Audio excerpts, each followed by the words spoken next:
The air at the Miller Farm auction hung thick and heavy, a humid August soup tasting of diesel exhaust, stale coffee, and the quiet desperation of a family selling off a lifetime. It was 1978. Men in seed corn caps stood in tight knots, their arms crossed, murmuring about yields and the price of number 2 yellow corn. They kicked the tires of hay racks and manure spreaders, their faces grim, knowing this could be any one of them next year or the year after.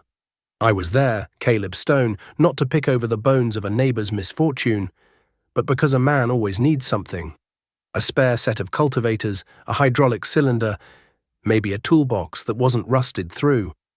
I kept to the back, away from the main event, where the auctioneer's rhythmic chant was drawing a crowd around the headline attraction, a John Deere 4640, barely 2 years old, its green paint still gleaming. That's where Richard Davies held court. Rich was 10 years my junior, all ambition and easy credit.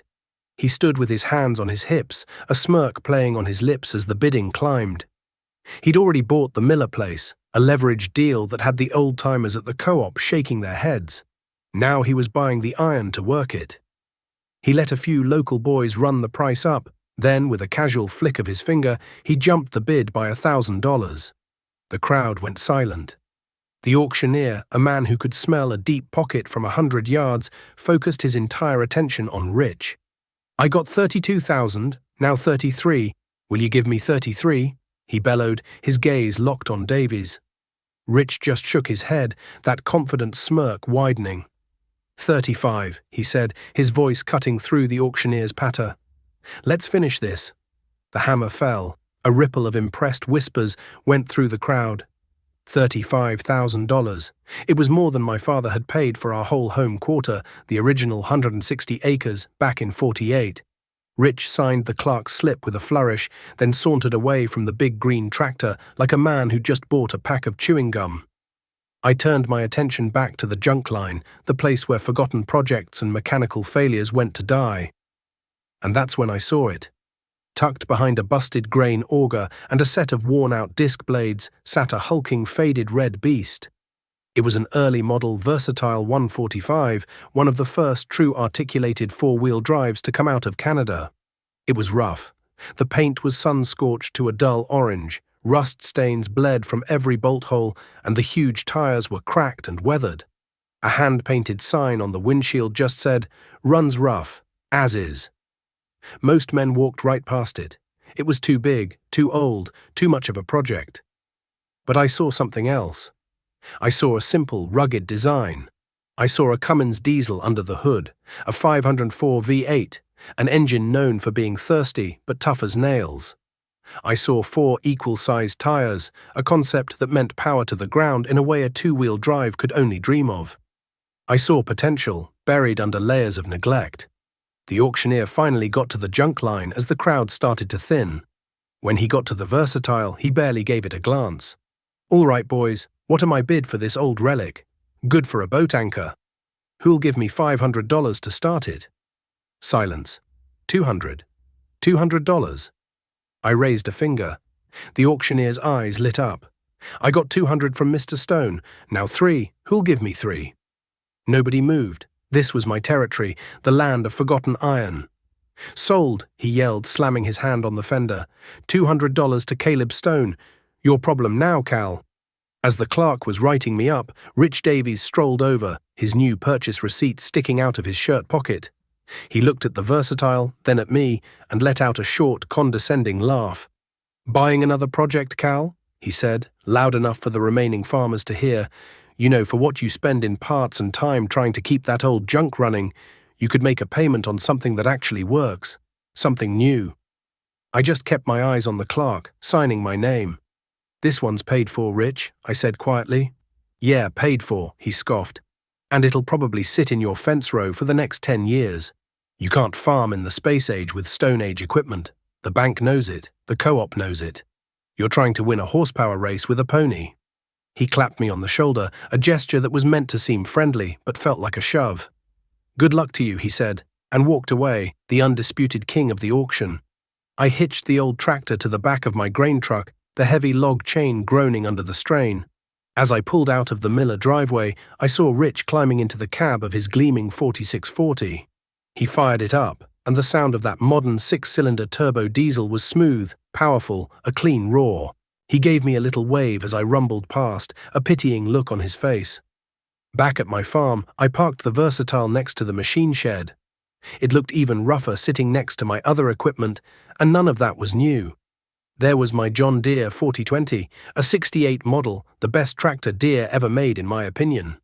Reliable, simple, my planting tractor. There was the old Farmall M my dad had bought new, still used for raking hay and running the auger.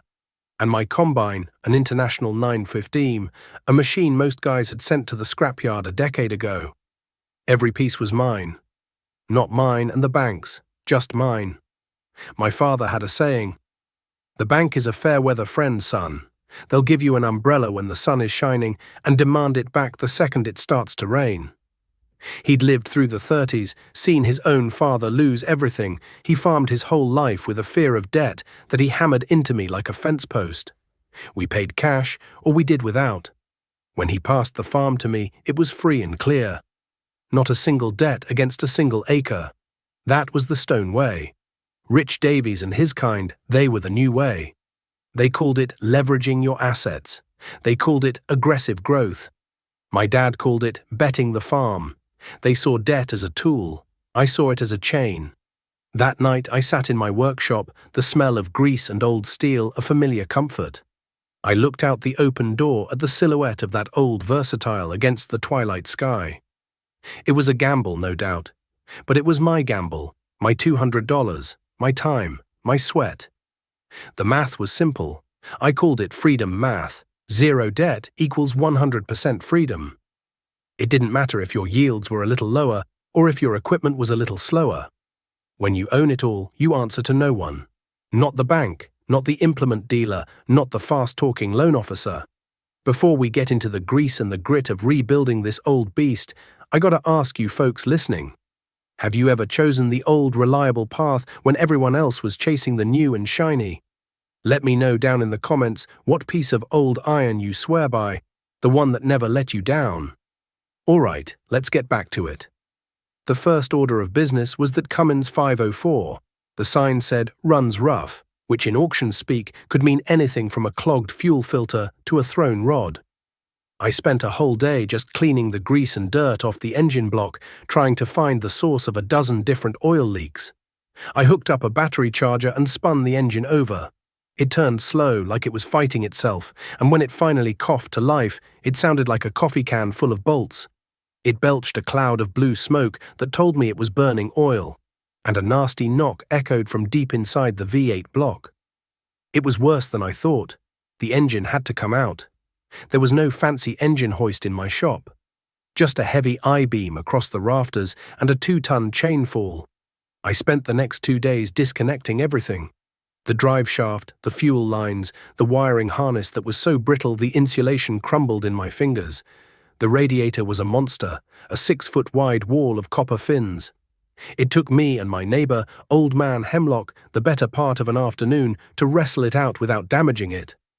Finally, the engine was free. I hooked the chain fall to the lifting eyes and began the slow, creaking process of hoisting the 2,000-pound block of iron out of its cradle. Every pop and groan of the chain sent a shiver down my spine. If it fell, it would not only destroy the engine, but it could take me with it. Slowly, carefully, I swung it over and lowered it onto a heavy-duty engine stand I'd built out of railroad ties and scrap steel. The teardown was a greasy, brutal autopsy. The cylinder heads came off to reveal carbon-caked pistons. I pulled the oil pan and my heart sank. The bottom was filled with a gritty sludge and fine metal shavings, glittering like cruel stars in the dark, thick oil. That meant a bearing failure. Sure enough, when I pulled the rod caps, the bearings on number 3 and 4 cylinders were scored and spun, gouged down to the copper. The crankshaft was likely ruined. This was the part of my philosophy that nobody saw. They saw the old tractor. They didn't see the weeks in the shop, the busted knuckles, the late nights poring over service manuals with a magnifying glass. A new crankshaft from Cummins would cost more than I paid for the whole machine. The local machine shop quoted me a price to turn my old one that made my jaw clench. So I started calling salvage yards. I spent days on the phone talking to grizzled old men in places like Kansas, Nebraska, and the Dakotas. Finally, I found a yard in western Iowa that had a 504 out of a burned-out white field tractor. The guy said the crank was good. It was a risk. I sent him a check and waited. While I waited, the talk at the co-op coffee shop was all about Rich Davies. He was ploughing the Miller place with his 4640 and a new 7-bottom plough, turning black earth around the clock. He'd hired a second man just to keep the fuel tanks full. They said he was working ground that hadn't seen a plough in 30 years, pushing out fence rows, tiling low spots. He was a man in a hurry, building an empire on borrowed money. When I'd walk in for a cup of coffee, the conversation would sometimes die down. They'd look at me, then at my grease-stained hands, and I knew what they were thinking. Poor old Cal, spending his fall in the shop while the real farmers are in the field. One morning, one of the younger guys, a fella who also had a big loan with the PCA, asked me, "Cal, why do you put yourself through all that? Just go get a loan. They're practically giving money away right now." I just sipped my coffee. "Money you borrow ain't a gift," I said. "It's a debt, and every debt comes with a master." They just shook their heads and went back to talking about Rich's impressive progress. The crankshaft arrived a week later on a freight truck. It looked good. I spent the next 2 weeks meticulously rebuilding that Cummins. I honed the cylinders myself. I plastic-aged every new bearing, checking the clearances down to the thousandth of an inch. I rebuilt the fuel injectors on my workbench, cleaning the tiny nozzles with a fine wire. I replaced every gasket, every seal. It was slow, tedious work. I'd work all day, come in for supper, and then head right back out to the shop, often working until past midnight under the harsh glare of a single bare bulb. The day I finally got it back together and bolted into the tractor frame was a cold one in late October. The leaves were gone, and a sharp wind rattled the tin on the machine shed walls.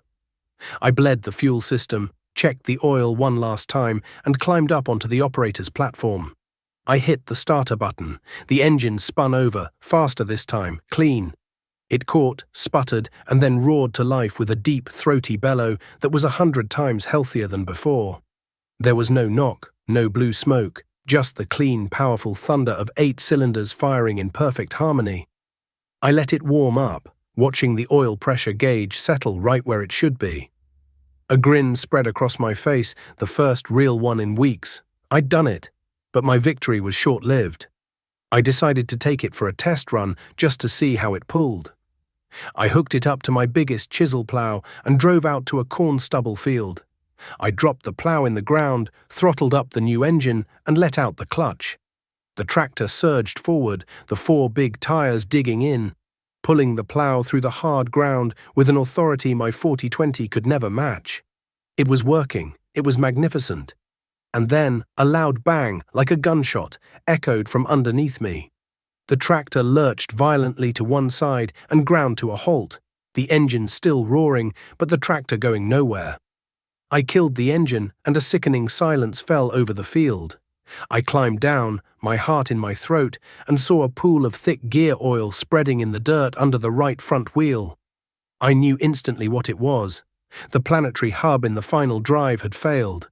A gear had likely shattered under the torque of the fresh engine. I was miles from the shop, stranded in the middle of my own field. Just then I saw a set of headlights coming down the county road. It was Rich Davies heading home in his pickup. He slowed down, rolled down his window, and looked at my crippled tractor and the black pool of oil. He didn't even have to say anything. The look on his face said it all, a mixture of pity and smug satisfaction. He gave a little shake of his head and then drove on, leaving me alone in the failing light with my broken machine and the bitter taste of failure in my mouth. That winter of 78 bled into the spring of 79, and the farm economy was on fire. You couldn't pick up a copy of Farm Journal without reading about the golden age of agriculture. Russian grain deals, soaring exports, and rampant inflation were pushing commodity prices to levels we'd never seen before. Corn was over $3 a bushel. Soybeans were pushing $8. Land prices, which had been climbing steadily, suddenly went vertical. A farm that was worth $1,000 an acre last year was suddenly being appraised for $2,000, then $2,500. It felt like the good times would never end. For men like Rich Davies, it was a dream come true. The rising value of his land gave him immense power at the bank. Every time his land was appraised higher, his net worth on paper skyrocketed, allowing him to borrow even more. And he did. He bought another 160 acres that came up for sale down the road, paying a price that made my head spin. To work the extra ground, he traded in the 2-year-old 4640 and bought the biggest, most powerful machine John Deere made. A brand new 8640. It was an articulated 4-wheel drive, a monster of a machine with jewels on all 4 corners, an air-conditioned cab with a stereo, and a price tag that was more than my entire farm was worth. When it was delivered, it was an event. Half the township drove by his place just to get a look at it. He was the king, the very picture of modern successful farming. He built a new 100 by 200-foot machine shed, a gleaming steel monument to his success. He put up 2 new 50,000-bushel grain bins, the silver corrugated steel shining in the sun. It was all financed, of course. The talk was he had a line of credit with the Production Credit Association that was close to $500,000. To most people, he didn't look like a man in debt. He looked like a genius who was playing the game and winning big. Meanwhile, I was still playing my own quiet game. The planetary gear failure on the Versatile had been a gut punch. It took me another month and another $500 I sourced from a salvage yard in Minnesota to get it fixed. But by the spring of '79, the old red beast was finally field-ready, and it was a game-changer for me. With its raw power, I could pull a wider disc and a bigger field cultivator. I could get my field work done in 2/3 the time it took with the 4020. It wasn't pretty, and the cab was loud and uncomfortable, but it worked. The high grain prices were good for me too. For the first time in years, after I sold my corn and beans, I had a significant amount of cash left over after paying all my input costs. I had a choice to make. I could have done what Rich was doing. I could have gone to the bank, used my paid-for land as collateral, and expanded. The banker himself had called me, telling me I was under-leveraged, and that it was a prime time to invest in growth. Instead, I took that profit and did 3 things.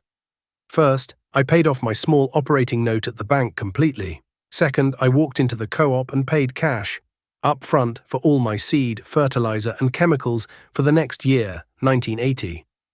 The manager gave me a strange look. Almost nobody paid cash anymore. Finally, I took the rest, a decent little nest egg, and put it into a simple passbook savings account at the local bank, earning a modest 5% interest. My neighbors thought I was crazy.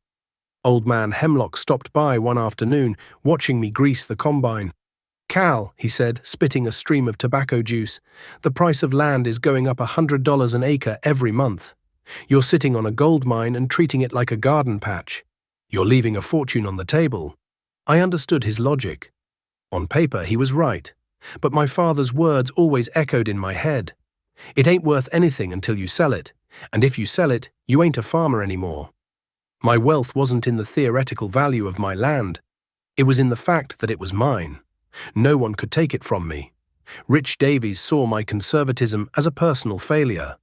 One day at the grain elevator, we were both in line to dump corn. He was in his new pickup, I was in my old '66 Chevy C60. He walked over to my window. "Heard you paid off your operating note, Cal," he said, leaning against the door, "and paid for next year's inputs already." "Felt like the right thing to do," I said. He shook his head, a pitying smile on his face. "That money's dead, sitting in the co-op's bank account instead of yours. You could have put that down on the Peterson quarter section. You could be earning 20% on that money in land appreciation alone. Instead, you're playing it safe. You can't get rich playing it safe." "I'm not trying to get rich, Rich," I told him. "I'm trying to stay free." He just laughed, a loud, confident laugh that carried across the dusty lot. "Freedom. I've got 800 acres, a new tractor, and a line of credit as long as my arm. That's freedom, Cal. You've got a rusty tractor and a savings account. That's a prison of your own making." He walked off, shaking his head, convinced he had it all figured out. That fall, as I was working ground with the old Versatile, the cab radio was on. The news was mostly about the hostages in Iran and the price of gas. But then a man with a deep, serious voice started talking. He was the new chairman of the Federal Reserve, a fella named Paul Volcker. He was talking about the scourge of inflation and the need for strong monetary medicine to cure it. He said interest rates would have to go up, maybe significantly, to cool down the economy. I didn't think much of it at the time. It was just news from a world away, from men in suits in Washington, D.C. But as I watched the dust trail from Rich Davies' brand new 8640 working on the horizon, a cold knot tightened in my gut. He was farming with the bank's money. I was farming with mine. The announcer mentioned something called the prime rate, and how it had just ticked up to 12%. It was just a number, just a word on the radio, but it felt like the first cold drop of rain before a storm I couldn't yet see. The year 1980 dawned cold and brittle. The optimism of the late 70s felt like a distant memory, a fever dream that had broken in the middle of the night. The news from Washington that January was the first crack in the dam. To punish the Soviets for invading Afghanistan, the president had announced a grain embargo. Just like that, our biggest customer was gone. The markets, which had seemed like a one-way elevator to the sky, stopped, shuddered, and then began a long, sickening plunge. Corn that had been flirting with $3.50 a bushel was suddenly scrambling to hold on to $2.50. At the co-op, the mood curdled. The same men who had been bragging about land prices a few months before were now hunched over their coffee cups, speaking in low, worried tones. For them, the math was becoming terrifying. Their operating loans from the PCA were all on variable rates, tied to that prime rate I'd heard about on the radio. When the prime was 8%, it was manageable. But Volcker wasn't bluffing. The rate climbed to 15%, then 16%. Every tick upwards was another turn of the screw, another few $1,000s in interest payments they hadn't budgeted for. Rich Davies stopped holding court. He'd come in, grab his coffee, and stand off by himself, staring out the window at the scales. The easy confidence was gone, replaced by a tight, hunted look around his eyes. His empire, built on the promise of ever-rising prices and cheap credit, was suddenly built on quicksand. The real trouble for him started that spring. He was out in the field with his magnificent John Deere 8640, pulling a 24-row planter, a rig so wide it looked like a great green bat flying low over the black earth. I was in a nearby field, planting with my old 6-row 7000 series planter hitched to the 4020, a slow but steady pace. I saw him stop, right in the middle of a pass. He got out, walked around the big tractor, then climbed back in. He tried to move, but the machine just sat there, its engine running smoothly, but its wheels lifeless. I finished my pass and drove over. He was on the radio, his voice tight with frustration. "I don't know what it is," he was saying. "The hydraulics are dead. Nothing. No steering, no three-point, no nothing." I climbed down and walked up to the articulation joint. A thin, steady stream of hydraulic fluid was dripping from the belly of the beast, pooling on the tilled soil. I pointed. "Looks like you blew a line somewhere deep inside." Rich slammed his hand on the huge fender. "That's the main pressure line for the variable displacement pump.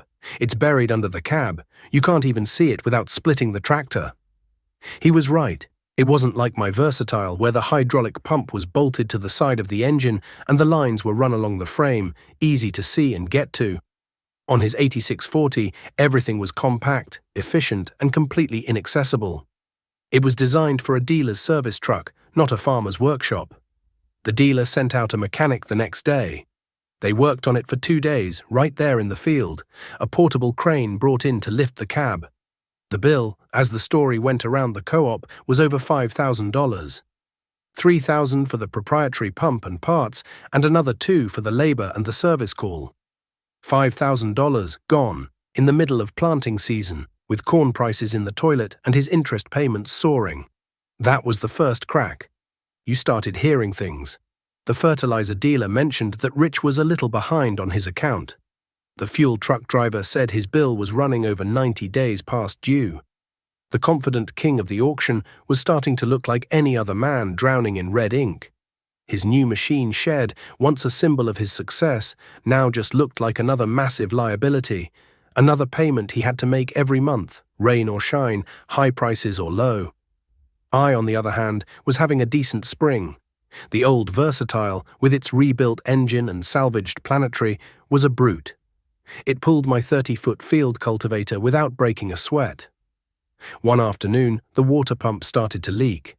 It was a simple fix. I drove to the Napa in town, bought a standard Cummins rebuild kit for $40 and had it fixed myself in under 3 hours. The total cost was a fraction of what Rich paid for the sales tax on his repair. That summer, the sky turned to brass and the rain stopped. The drought of 1980 settled in, baking the fields day after day under a relentless sun. The corn, which had looked so promising in June, began to curl its leaves, the bottom ones turning a sickly yellow-brown. By July, you could hear it rustling in the fields at night, a dry, desperate sound. The stalks were stunted, the ears small and poorly filled. The drought was the knockout punch for those who were already on the ropes. A man could handle low prices if he had bumper yields. He could handle a poor crop if the prices were high. But to have both at the same time was a death sentence. It was the moment my father had always warned me about, the moment the bank demands its umbrella back because a storm has finally arrived. The prime rate, which had briefly dipped, shot back up with a vengeance. It passed its old highs and kept climbing. 17%, 18, 19. By December, it peaked at a soul-crushing 21.5%. Loan statements arrived in mailboxes like funeral notices. Men with $100,000 in operating debt were suddenly paying nearly $2,000 a month in interest alone before they even touched the principal. It was impossible. You couldn't make that kind of money from corn that was yielding 80 bushels to the acre and selling for $2 and change. The whispers at the co-op turned into open talk of desperation. Foreclosure auctions started to pop up in the legal section of the county newspaper. First it was just one, then two. Then the page was filled with them.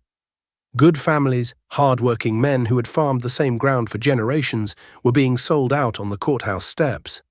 They had all followed the same advice, the advice Rich Davies had given me. Leverage your assets, expand, get big or get out. They got big, and now the bank was getting them out. Rich Davies fought it as long as he could. He tried to have a farm sale to raise cash, but it was a disaster. The market was flooded. A 2-year-old planter sold for a quarter of what he paid for it. His second tractor, a decent 4440, barely brought half its value. There were too many sellers and not enough buyers with cash. The men who came to his auction weren't there to find a deal. They were there to see how far the mighty had fallen. They walked around, kicking tires with somber faces, seeing their own reflections in Rich's misfortune.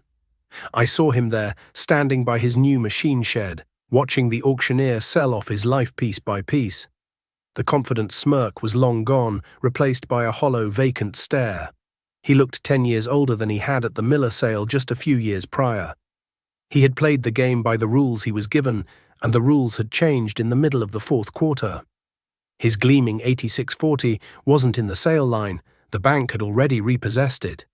One day it was sitting in his yard, and the next it was gone, leaving only 4 deep, muddy ruts in the gravel. My year wasn't great. The drought had hit me too. My yields were down by 1/3, but the difference was I could survive it. My inputs for the year were already paid for. I had no loan payments, no interest eating away at my meager income. I sold just enough corn to pay my property taxes and my living expenses, and I stored the rest, hoping for better prices down the road. My grain bins weren't as big or as new as Rich's, but they were mine. The corn inside belonged to me, not to the bank. While my neighbors were having sleepless nights, staring at the ceiling and doing terrifying math in their heads, I slept soundly. I spent the winter in my shop, overhauling my old International combine, replacing bearings and belts, getting it ready for the next year. It was slow, methodical work. It was calming. I wasn't getting rich, but I wasn't going broke. I was holding on. My freedom math, the simple equation of zero debt, was proving to be the only one that worked in a world of 21% interest. The rusty old Versatile sat cold in the shed, a silent, hulking testament to the fact that the most valuable thing on a farm wasn't new paint or fancy electronics. It was a clear title. The final notice was tacked to the courthouse door on a frigid morning in March of 1982. The Davies home quarter, 160 acres that had been in his family for 3 generations, was being sold at a sheriff's sale. The bank had foreclosed. It was the end of the line for Rich, the culmination of all the leverage, all the ambition, all the easy credit. I drove into town that day, my old Chevy truck rattling over the frozen roads. The sale was held on the south steps of the courthouse, the same place they announced election results and held Memorial Day speeches. A small, grim crowd had gathered. A few neighbors, a lawyer from the bank in a crisp suit who looked miserable in the cold, and a couple of out-of-town investors, men with soft hands and hungry eyes who smelled blood in the water. Rich was there, standing off to one side with his wife. He wore a thin jacket, and he looked shrunken, defeated. His wife was crying silently, her face buried in his shoulder. He just stared at the worn stone steps, his face a mask of grey despair. He had lost everything. The machinery was gone, the extra land was gone, and now he was about to lose his home. The sheriff, a big man with a sad face, who knew every family in the county, read the legal description of the property in a monotone voice. He cleared his throat and asked for an opening bid. The bank's lawyer spoke up. "The bank opens the bidding at $120,000, he said, the amount Rich owed."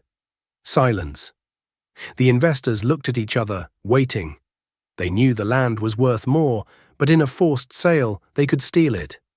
One of them, a man in a camel hair coat, was about to speak. I stepped forward. The cold air burned in my lungs. $121,000, I said. My voice sounded louder than I intended in the quiet square. Every head turned to look at me. The lawyer looked surprised. Rich lifted his head, his eyes meeting mine. There was no anger in them, just a profound, weary confusion. The investor in the camel hair coat scowled. He hadn't counted on local competition. 125, the investor snapped, his voice sharp. 130, I said immediately, without hesitation. This was the money from my savings account, the cash I had put away during the good times. The money Rich had called dead. It was very much alive now. The investor conferred with his partner. They were speculators, not farmers. They had a number in their head, a price at which the deal was profitable. They weren't emotionally invested. I was. 135, the investor said, his confidence wavering. I looked over at Rich. He was watching me, his jaw clenched. He was watching his home, his heritage, being fought over like a scrap of meat. I wasn't doing this to beat him, I was doing this to stop the bleeding. 150,000, I said, my voice firm and clear. It was nearly every penny I had. The investor in the camel hair coat threw his hands up in disgust and turned away. He muttered something to his partner, and they walked off toward their shiny Lincoln Town car. The sheriff looked at me, then at the silent crowd. I have $150,000. Going once, going twice. His eyes rested on Rich for a moment, a flicker of sympathy in them. Sold, he said, his voice soft, to Caleb Stone. I walked over to the clerk and wrote the check. As I was signing the paperwork, Rich approached me, his wife a few steps behind him. He looked like a ghost. "Why, Cal?" he whispered, his voice cracking. "Why would you do that? To rub it in?" I finished signing and turned to face him. "No, Rich," I said quietly. "This isn't my land, it's yours. It's your family's." He stared at me, uncomprehending. "Here's the deal," I said, keeping my voice low so only he could hear. "The deed is in my name for now. That protects it from the bank. You and your family are going to stay right here.